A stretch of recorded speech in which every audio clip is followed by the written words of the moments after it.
Recently, there was a very interesting podcast debate between Alex O'Connor and Glen Scrivener. And Alex came up with some interesting and challenging questions. And I would just like to make some comments on the issues that he raises.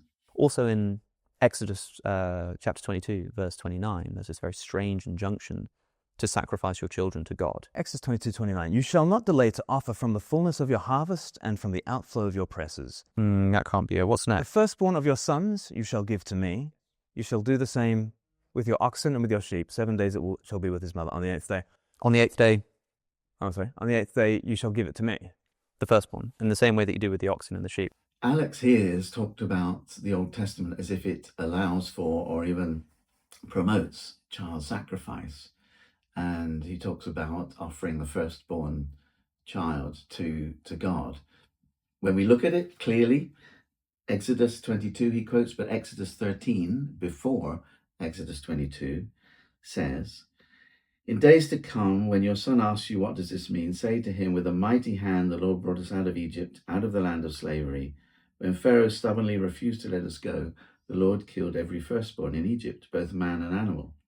This is why I sacrifice to the Lord the first male offspring of every womb and redeem each of my firstborn sons." So it is not sacrifice them, but redeem, which is buy them back. And this is what Mary and Joseph do with Jesus. On the eighth day, in Luke chapter 2, we find them going to the temple in Jerusalem to have Jesus circumcised. And it says, when the time of their purification according to the law of Moses had been completed, Joseph and Mary took him to Jerusalem to present him to the Lord. As it is written in the law of the Lord, every firstborn male is to be consecrated to the Lord and to offer a sacrifice in keeping with what is said in the law of the Lord, a pair of doves or 2 young pigeons. So they are not sacrificing Jesus at that point. They're offering him back to God, recognizing that everything comes from God and redeeming that life with the sacrifice, in this case of these couple of birds. So that is what it's talking about. And God is very clear in the law of Moses that the Israelites should not do that. He says in Deuteronomy 18, let no one be found among you who sacrifices his son or daughter. And God is utterly against that. And later on in the Old Testament, in Jeremiah, he says, this was not in my mind, never did I command it, that people should sacrifice their children. So, yeah, Alex, this is not in what the Old Testament says. And you say, well, what are the principal values of the West? If you were to ask a scholar or you to ask someone on the street, what defines Western values, you think? Freedom of speech, freedom of religion, freedom for free sexual encounter between any two consenting adults. Free market capitalism is really important to the development of the West. The military and colonialism, nationalism. These are the kinds of things which I think actually define the West of the past few hundred years. And I don't think any of them have a grounding, let alone a unique grounding in Christian principles. Bang on, Alex. I think the colonialist, imperialist, greedy, capitalist, immoral West is not a product of the Christian faith. I agree. Who is actually misreading the story of the Exodus? Is it the abolitionists? And it's not the black church, is it? The black church got it right. I don't think that they did. Okay. I don't think that they did. Because what happened in the Exodus? The Jews were enslaved in Egypt. God makes a promise to Abraham. He fulfills that promise, which starts with the emancipation of the Jews from Egypt. And what is the first thing that the Jews immediately start doing? They start taking slaves of their own from the nations around them. The reason why the Jews were freed from slavery in Egypt is not because God is anti-slavery. It's because the Jews were his chosen people, to the extent that as soon as they were emancipated from the Egyptians, God gave them permission to take slaves from the nations around them. If God was anti-slavery, he would have put an end to it full stop there and then. But he wasn't. And so, what does this mean? It means that the actual, a thorough reading of the Bible, of the Old Testament, will tell you that this Exodus story with these stories of, let my people go, was a profoundly Israelite-specific motivation, that as soon as they left Egypt, they started taking slaves of their own. Now, I have no doubt that if I were a slave owner who was trying to convince my slaves not to want to sort of rise up against me, that if I gave them the Exodus, they might read that and go, hey, we can do what the Israelites did.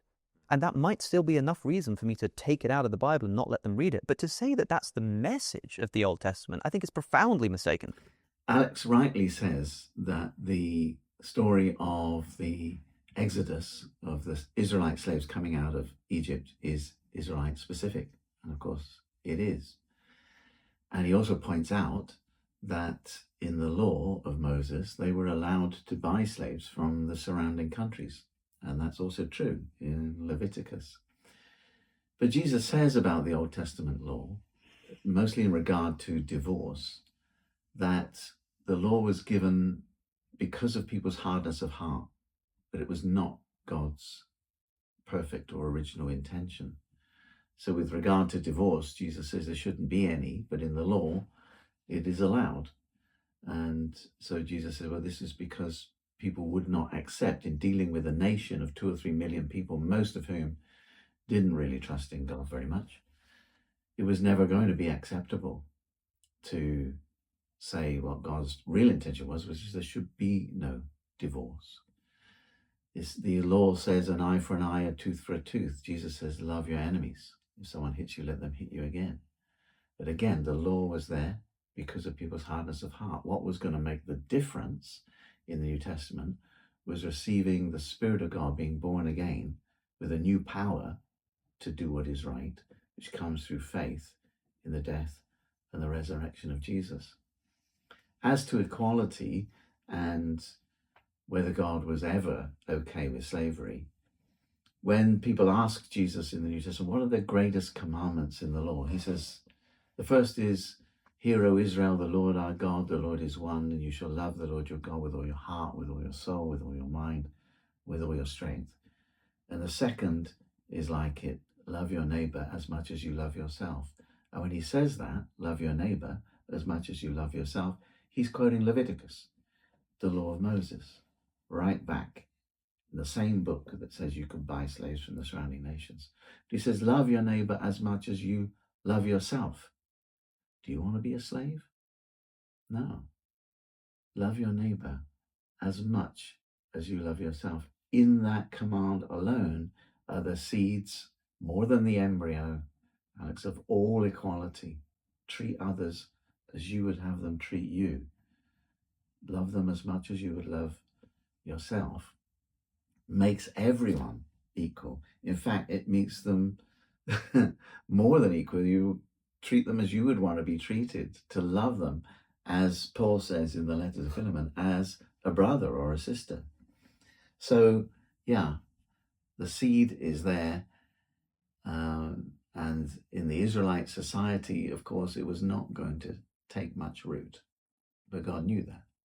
And he was planning for something better to come along in the Messiah, in Jesus, who would bring the new way, not the old way of written law. If we trust in him, we don't live by that anymore, but by the power of a new creation, of a new spirit in our heart, which would change us completely, beyond any of those rules that are written in the Old Testament, to be filled, the Bible says, with the love of God, which would change us all.